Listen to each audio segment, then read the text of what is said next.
Zee 24 तास एक पाऊल पुढे। उपमुख्यमंत्री अजित पवारांनी ज्या देशमुखांविषयी बेताल वक्तव्य केले त्या भैया देशमुखांच्या पाटकुल या गावानं गुढीपाडवा साजरा केलेला नाही।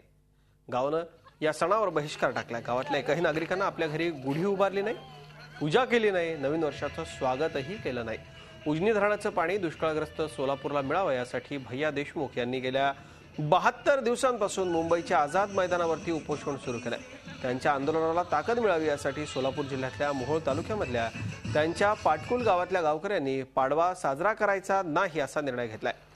जोपर्यंत उजनी धरणाच्या डाव्या आणि उजव्या कालव्याचं पाणी सोडण्याची देशमुखांची मागणी सरकार पूर्ण करत नाही तोपर्यंत गावकरी त्यांच्या पाठीशी खंबीरपणे उभे राहणार असल्याचा निर्धार देखील गावकऱ्यांनी केलाय। गुढीपाडवा सुद्धा कुठल्याही पाटकुलमध्ये कुणीही साजरा केलेला नाही। आज ती माणूस आमचा तिथं बसला, त्याच्यामुळं आम्हाला सणाची सुद्धा गरज नाही।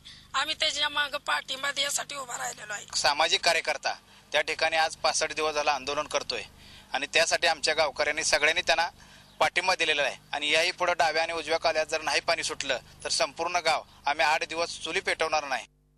झी 24 तास एक पाऊल पुढे।